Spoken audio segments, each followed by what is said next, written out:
നീ എൻ്റെ രക്ഷകനും നീ എൻ്റെ വൈദ്യനും നീ എൻ്റെ ആലംബവും നീ എൻ ദൈവം നീ എൻ ദൈവം. ആരാധിക്കും ഞാൻ പൂർണ്ണ ഹൃദയമോടെ, തേടും നിൻമുഖം ജീവകാലമെല്ലാം, സേവിച്ചിടും ഞാനൻ സർവവുമായി.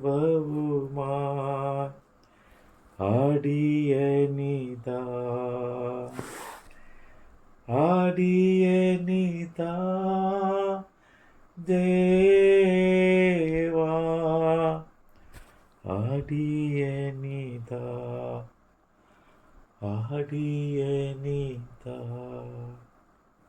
അപ്പോസ്തലനായ പൗലോസ് എബ്രായർക്ക് എഴുതിയ ലേഖനം അധ്യായം 12.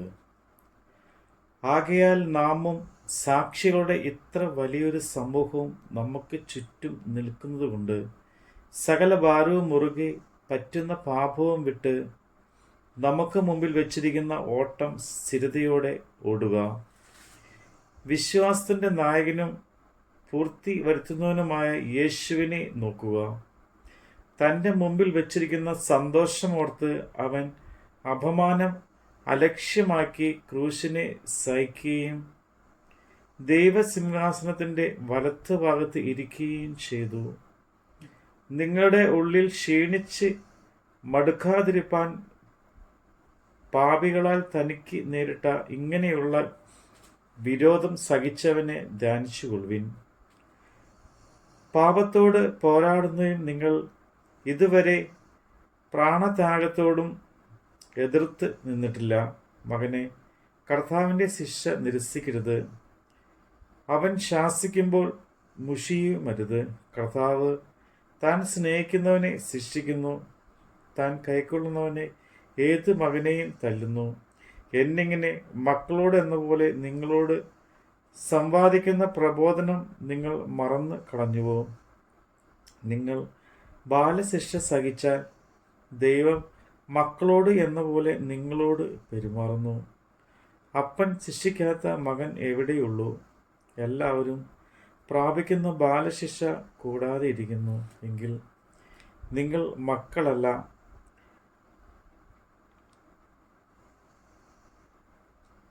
കൗലഡയന്മാരത്രേ. നമ്മുടെ ജഡസംബന്ധമായ പിതാക്കന്മാർ നമ്മെ ശീലിപ്പിച്ചപ്പോൾ, ശിക്ഷിച്ചപ്പോൾ നാം അവരെ വണങ്ങി പോന്നുവല്ലോ. ആത്മാക്കളുടെ പിതാവിന് ഏറ്റവും അധികമായി കീഴടങ്ങി ജീവിക്കേണ്ടതല്ലയോ? അവർ ശിക്ഷിച്ചത് കുറെ കാലവും തങ്ങൾക്ക് ബോധിച്ച പ്രകാരവുമത്രേ. അവനോ നാം അവൻ്റെ വിശുദ്ധി പ്രാപിക്കേണ്ടതിന് നമ്മുടെ ഗുണത്തിനായി തന്നെ ശിക്ഷിക്കുന്നത്. ഏത് ശിക്ഷയും തൽക്കാലം സന്തോഷകരമല്ല, ദുഃഖമത്രേ എന്ന് തോന്നും. പിന്നത്തേതോ അതിനാൽ അഭ്യാസം വന്നവർക്ക് നീതി എന്ന സമാധാന ഫലം ലഭിക്കും.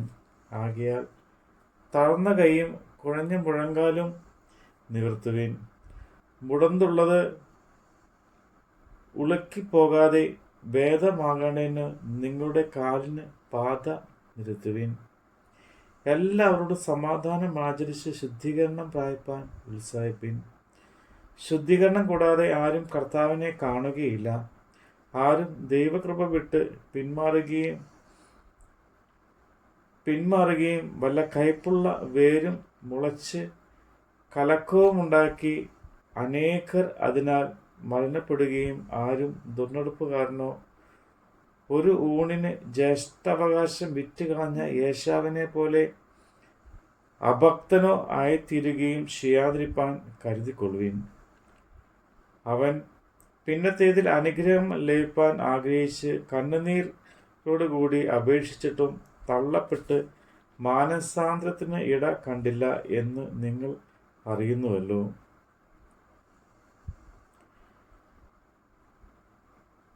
സഫലമായതും തീ കത്തുന്നതുമായ പർവ്വതത്തിന് മേഘ തമസ്, കൂരിട്ട്, കൊടുങ്കാറ്റ്, കാഹളനാദം, വാക്കുകളുടെ ശബ്ദം എന്നിവയ്ക്കും അടുക്കാൻ അല്ലല്ലോ നിങ്ങൾ വന്നിരിക്കുന്നത്. ആ ശബ്ദം കേട്ടവർ ഇനി ഒരു വചനവും തങ്ങളോട് പറയരുതേ എന്ന് അപേക്ഷിച്ചു. ഒരു മൃഗവുമെങ്കിലും പർവ്വതം തൊട്ടാൽ അതിനെ കല്ലെറിഞ്ഞ് കൊല്ലണം എന്നുള്ള കൽപ്പന അവർക്ക് സഹിച്ചുകൂടാഞ്ഞു.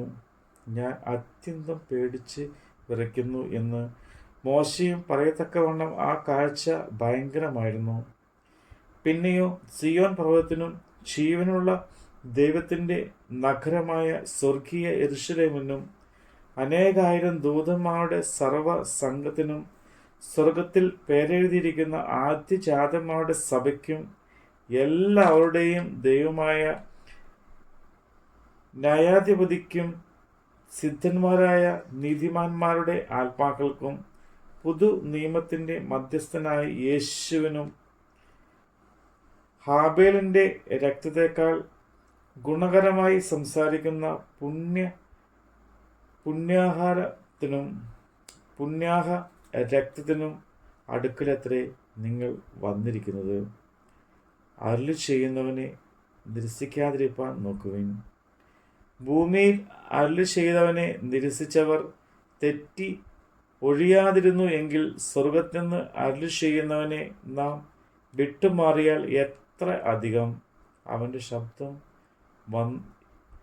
അന്ന് ഭൂമിയെ ഇളക്കി. ഇപ്പോഴോ ഞാൻ ഇനി ഒരിക്കൽ ഭൂമിയെ മാത്രമല്ല ആകാശത്തെയും ഇളക്കുമെന്ന് അവൻ വാഗ്ദത്തം ചെയ്തു. ഇനി ഒരിക്കൽ എന്നത് ഇളക്കമില്ലാത്തത് നിലനിൽക്കേണ്ടതിന് നിർബന്ധമായ ഇളക്കമുള്ളതിന് മാറ്റം വരുത്തുമെന്ന് സൂചിപ്പിക്കുന്നു. ആകയാൽ ഇളക്കാത്ത രാജ്യം പ്രാപിക്കുന്നതുകൊണ്ട് നാം നന്ദിയുള്ളവരായി ദൈവത്തിന് പ്രസാദം വരുമാറ് ഭക്തിയോടും ദയോടും കൂടെ സേവ ചെയ്യുക. നമ്മുടെ ദൈവം ദഹിപ്പിക്കുന്ന അഗ്നിയല്ലോ. ആമേൻ. നമ്മുടെ കർത്താവിൻ്റെ വചനമാണ് നമ്മൾ കേട്ടത്. നീ എൻ്റെ പാലകനും നീ എൻ്റെ ആശ്വാസവും നീ എൻ്റെ മറവിടവും നീ എൻ ദൈവം നീ എൻ ദൈവം. ആരാധിക്കും ഞാൻ പൂർണ്ണ ഹൃദയമോടെ, തേടും നിൻമുഖം ജീവകാലമെല്ലാം, സേവിച്ചിടും ഞാനൻ സർവവുമാ അടിയനിതാ